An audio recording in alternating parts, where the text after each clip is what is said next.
Hello అండి. Welcome to my channel. Happy Holi to everyone. చాలా బాగా ఎంజాయ్ చేశారా అందరూ? ఓకే. ఈరోజు నేను మా ఇంట్లో నాన్ వెజ్ థాలీ చేశానండి. చికెన్ స్పెషల్స్‌తో.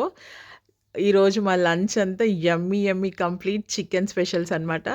ఏమేం చేశానో చూపిస్తాను. నేనక్కడ సర్వ్ చేస్తున్నా, మీకు ఆల్రెడీ అర్థమైపోయి ఉండొచ్చు. చికెన్‌లోనే చాలా వెరైటీస్ అండ్ స్వీట్ కూడా చేశాను. అదేంటో అవన్నీ చూద్దాం ఇప్పుడు. అండ్ ఈరోజు ఎందుకు చేశానంటే హాలిడే గదా! అందరం ఇంట్లో ఉంటాము. మొన్న వెజ్ థాలీ చేశాను గదా! సో, ఈరోజు నాన్ వెజ్ థాలీ చాలా యమ్మీగా అండ్ చాలా క్విక్‌గా గూడా అయిపోయిందండి. నేనెప్పుడు మీకొకటే చెప్తా ఉంటా. టైమ్ మేనేజ్‌మెంట్ చేసుకుంటే ఏదైనా, ఎంత హార్డ్ వర్క్ అయినా ఏదైనా మనం చేయగలుగుతాం. ఓకే. ఈరోజు నేను ఏమేమి స్పెషల్స్ చేశానో చూద్దాము. అండ్ తెలుసా అండి, ఎగ్జాక్ట్‌లీ 1:32 వరకు అన్నీ ప్రిపేర్ అయిపోయాయి. అంటే నేను అన్నీ కట్ చేసి పెట్టుకొని, మా హస్బెండ్ మార్కెట్ నుంచి వచ్చి నాన్ వెజ్ తీసుకొని వచ్చేలోపు నేను వాటికి కావాల్సిన వెజిటబుల్స్ అన్నీ కట్ చేసుకొని రెడీగా పెట్టేసుకున్నా అనమాట. అప్పుడు ఇంకా నాకు పని ఈజీ అయిపోయింది. ఏమేం చేశానో చూద్దాం. ఈ చికెన్ వచ్చేసి చికెన్ బిర్యానీ కోసం అండి. అండ్ ఇదేమో లెగ్ పీసెస్ ఫ్రై, ఇది లివర్ అనమాట. ఇవన్నీ నేను కట్ చేసి పెట్టుకున్నాను. అండ్ ఏంటంటే మనము కొంచెం ఆహ్, నే పెద్ద పనేం కాదండి. కొంచెం మనము క్విక్‌గా చేసుకోవడం అలవాటు చేసుకుంటే చాలా ఈజీగా అయిపోతుంది. అండ్ ఒక మంచి డెలీషియస్ లంచ్ కూడా మనం చేసుకోవచ్చు ఇంట్లోనే. అండ్ చూడండి, ఇవన్నీ రెడీగా పెట్టేసుకున్నాను. ఫస్ట్ చికెన్ బిర్యానీ కోసం చికెన్ మ్యారినేట్ చేసేసుకుందాము. చికెన్ నీట్‌గా కడిగేసి దాంట్లో కర్డ్, పచ్చిమిర్చి, ఆనియన్, పసుపు, అల్లం వెల్లుల్లి పేస్ట్, కారం, సాల్ట్, చికెన్ మసాలా, ధనియా పౌడర్, పుదీనా, కొత్తిమీర అన్నీ వేసేసి నిమ్మకాయలు నేను 2 వేసానండి. పెద్ద నిమ్మకాయలు వేసేసి మంచిగా కలుపుకొని పక్కన పెట్టేసుకుందాం.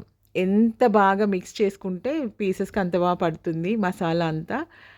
నా ఛానల్‌లో చికెన్ బిర్యానీ ఉందండి. రెసిపీ మీకు కావాలంటే, అంటే ఇది దీంట్లో చూడకుండా సెపరేట్‌గా కావాలంటే ఛానల్‌లో ఉంది. చెక్ చేయండి. ఓకే. ఇదంతా మంచిగా కలిపేసి మూత పెట్టి పక్కన పెట్టేద్దాం. Next rice కడిగేసుకుందాం.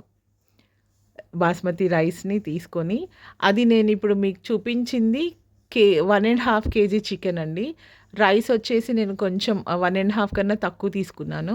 ఓకే. ఇప్పుడు రైస్ అంతా నీట్‌గా కడిగి దాంట్లో వాటర్ ఏసుకొని మసాలాలు చెక్క, లవంగ, ఇలాచి, జాజికాయ, ఫ్లవర్ అన్నీ, బిర్యానీ ఆకు, సాల్ట్, ఆయిల్ వేసేసి ఇది గూడా పక్కన పెట్టేద్దాం.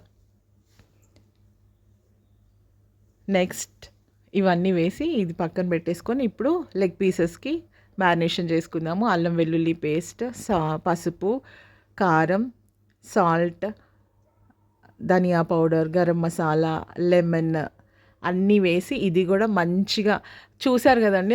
ఆ పీసెస్‌కి ఘాట్లు ఎలా పెట్టామో అంత పెద్దగుంటేనే బావుంటుంది. ఓకే. అది పక్కన పెట్టేసుకొని నెక్స్ట్ లివర్ ఫ్రై ఇట్లా ట్రై చేయండి. చాలా బావుంటుంది. ఏంటంటే ఫస్ట్ నేను ఆయిల్‌లో ఆనియన్, పచ్చిమిర్చి ఏం వేయలేదండి. ఆయిల్ బాగా హీట్ అవ్వనివ్వాలి. మంచి వేడి అయిన తర్వాత లివర్ పీసెస్‌ని వేసేయాలి ఫస్ట్. వేస్తే అవేంటంటే ఆయిల్‌లో మంచిగా ఇట్లా క్రంచీగా అవుతాయండి. అప్పుడు మనము కట్ చేసి పెట్టుకున్న పచ్చిమిర్చి, ఆనియన్, పుదీనా, మెంతి ఆకు, కొత్తిమీర అవి అప్పుడు వేయాలి.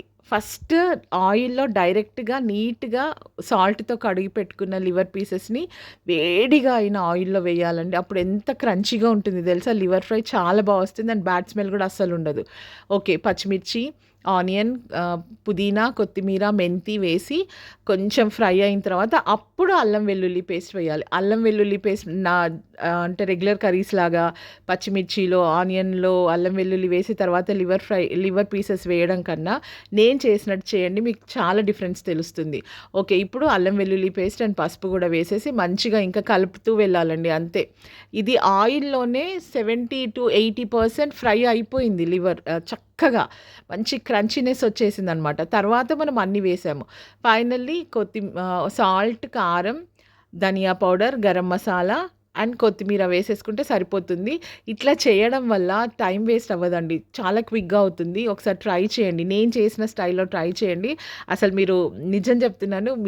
మీకే ఆ డిఫరెన్స్ తెలుస్తుంది. ఆ టేస్ట్ కూడా చాలా చాలా యమ్మీగా ఉంటుంది. ఓకే. కొత్తిమీర కూడా వేసేసి స్టవ్ ఆఫ్ చేసి లివర్ ఫ్రైని పక్కన పెట్టేసుకుందాం.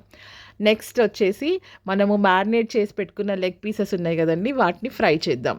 ఆయిల్ వేసేసి నేను ఎక్కువగా ఆయిల్ యూజ్ చేయట్లేదండి. ఎందుకంటే ఇవాళ లంచ్ చాలా హెవీ కాబట్టి ఆయిల్ కొంచెం వేసి 2 పీసెస్‌ని ఫ్రై చేసుకుందాం. ఇవి చక్కగా మ్యారినేట్ అయిపోయాయి. చూడండి పీసెస్‌కి మసాలా అంతా మంచిగా పట్టింది. ఫస్ట్ హై ఫ్లేమ్‌లో పెట్టి తర్వాత స్లోగా ఫ్లేమ్‌ని తగ్గిస్తూ 2 సైడ్స్ ఫ్లిప్ చేసుకుంటూ మంచిగా ఫ్రై చేసుకుంటూ వెళ్ళాలండి. మంచిగా ఫ్రై అవ్వాలి. మొత్తం కంప్లీట్‌గా అవ్వాలి.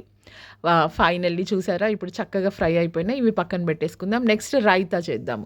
రైతాకి కర్డ్ అంతా చక్కగా కలిపేసుకొని దాంట్లో ఆనియన్, పచ్చిమిర్చి, పుదీనా, కొత్తిమీర, కొంచెం ఫ్రైడ్ ఆనియన్స్ కూడా వేశాను. కొంచెం టేస్ట్ బావుంటుందని. అవి కూడా వేసేసి సాల్ట్ వేసి కలిపి పక్కన ఫ్రిడ్జ్‌లో పెట్టేసుకుందాం. నెక్స్ట్ స్వీట్ ఉండాలి కదా! సో, స్వీట్ కోసం గులాబ్ జామున్ చేసుకుందాం. నేను ఇది పిండి మార్నింగ్ తడిపి పెట్టేసాను. ఇప్పుడు వీటినన్ని బాల్స్ చేసి పెట్టుకొని ఆల్రెడీ షుగర్ సిరప్ చేసి పెట్టానండి. ఇవన్నీ ఈ గులాబ్ జామున్ బాల్స్ అన్నీ మంచిగా ఘీలో ఫ్రై చేసేసుకొని జాగ్రత్తగా మీడియం ఫ్లేమ్‌లో పెట్టుకొని చేసుకోవాలి. ఆల్రెడీ నేను కొంచెం అన్నీ చేస్తున్నా కదా! కంగారులో నావి కొన్ని మాడిపోయాయి. బట్ మీరు మార్చుకోకండి. సిమ్‌లో గానీ, మీడియం ఫ్లేమ్‌లో గానీ పెట్టి గోల్డెన్ బ్రౌన్ కలర్ ఇట్లా వచ్చేలాగా ఫ్రై చేసేసుకొని వీటన్నిటిని షుగర్ సిరప్‌లో ఒక్కొక్కటిగా మెల్లిగా వేసేసుకోవాలి. అండ్ గులాబ్ జామున్ గూడా రెడీ అయిపోయింది. ఇంక దీన్ని గూడా కాసేపు ఫ్రిడ్జ్‌లో పెట్టేసుకుందాం. చక్కగా ఇప్పుడు మనకు ఆల్రెడీ సమ్మర్ స్టార్ట్ అయిపోయింది గదా! కూల్‌గా తింటే ఇంకా యమ్మీగా ఉంటుంది గులాబ్ జామున్. ఓకే. అన్ని గులాబ్ జామున్స్ అన్నీ షుగర్ సిరప్‌లో వేసేసుకొని పక్కన పెట్టేసుకుందాం. ఇప్పుడు కట్ చేసి పెట్టుకున్న ఆనియన్స్ అన్నీ ఫ్రై చేసుకుందాం అన్ని బిర్యానీ కోసం అనేసి ఫ్రై చేసేసుకొని ఆనియన్స్ తీసిన తర్వాత వేడి వేడి ఆయిల్‌ని నేను మ్యారినేట్ చేసిన చికెన్‌లో వేసేసాను. ఇప్పుడు రైస్ ఆల్మోస్ట్ ఉడికిపోయిందండి. 80% ఉడికింది. రైస్‌నంతా వాటర్ డ్రైన్ చేసి పక్కన పెట్టేసుకొని మ్యారినేట్ చేసిన చికెన్ బిర్యానీ పీసెస్‌లో ఈ రైస్‌ని లేయర్స్‌గా వేసేసుకుందాము. ఓకే. ఒక లేయర్ రైస్ వేసేసి దానిపైనుంచి పుదీనా, కొత్తిమీర, ఫ్రైడ్ ఆనియన్స్ వేసి మళ్ళీ చాలా, చాలా యమ్మీగా ఇవాళ చాలా ఫాస్ట్‌గా చేశాను గదండీ! అంటే కొంచెం ఎట్లా వస్తుందో, టేస్ట్ ఎట్లా వస్తుందని టెన్షన్ పడ్డాను. బట్ అసలు చాలా టైం తీసుకొని లీజర్‌గా చేస్తాం గదా! లీజర్‌గా దానికంటే గూడా ఇవాళ నేను ఎంత హడావిడిగా చేశానో అంత టేస్టీగా ఉంది మా లంచ్. అంత యమ్మీగా వచ్చాయి అన్నీ. చాలా చాలా బావుందండి ఈరోజు మా లంచ్. అన్నీ పర్ఫెక్ట్‌గా కుదిరాయన్నమాట. ఓకే. మళ్ళీ ఒక లేయర్ రైస్ వేసేసుకొని ఫ్రైడ్ ఆనియన్స్, కొత్తిమీర, పుదీనా వేసేసుకొని పైనుంచి ఘీ వేసేసుకొని లిడ్ పెట్టేసి స్టవ్ పైన పెట్టేసుకుందాం. ఓకే. బిర్యానీ గూడా ఇంకొక 45 మినిట్స్ దీన్ని మీడియం ఫ్లేమ్‌లో పెట్టి వదిలేద్దామండి అయిపోతుంది. Finally gulab jamun ready. Next raita also ready. Next liver fry గూడా రెడీ అయిపోయింది. అండ్ లెగ్ పీసెస్ అయితే చాలా యమ్మీగా వచ్చాయండి అసలు. ఎంత క్రంచీగా, మంచి ఉప్పు, కారం స్పైసీగా అన్నీ పర్ఫెక్ట్‌గా ఉన్నాయన్నమాట. ఆ పులుపు ఎవ్రీథింగ్ పర్ఫెక్ట్‌గా ఉన్నాయి. తింటుంటే మాత్రం చాలా చాలా యమ్మీగా ఉంది. ఓకే. లెగ్ పీసెస్ కూడా రెడీ అయిపోయాయి. ఫైనల్లీ సర్వ్ చేసుకుందాం. చక్కగా ప్లేట్‌లో ఆనియన్, లెమన్ పెట్టేసుకొని మంచిగా ఫ్రై చేసుకున్న లెగ్ పీస్ పెట్టుకొని చక్కగా ఫ్రై అయిన క్రంచీ లివర్ ఫ్రై కూడా పెట్టుకొని అండ్ మనకి వెజ్ అయినా, నాన్ వెజ్ అయినా మంచి స్వీట్ ఉండాల్సిందే కదండీ! ఓకే. రైతా పెట్టేసి మంచి గులాబ్ జామున్స్ కూడా పెట్టుకొని ఇప్పుడు finally hot chicken biryani serve చేసేసుకొని ఆహా! చక్కగా టీవీ చూసుకుంటూ ఎంతసేపు ఎంజాయ్ చేసుకుంటూ హ్యాపీగా ఇవన్నీ తినేసామనమాట. చాలా యమ్మీగా ఉన్నాయండి. అన్నీ పర్ఫెక్ట్‌గా కుదిరాయి. తప్పకుండా మీరు కూడా ట్రై చేయండి. Thank you. బాయ్.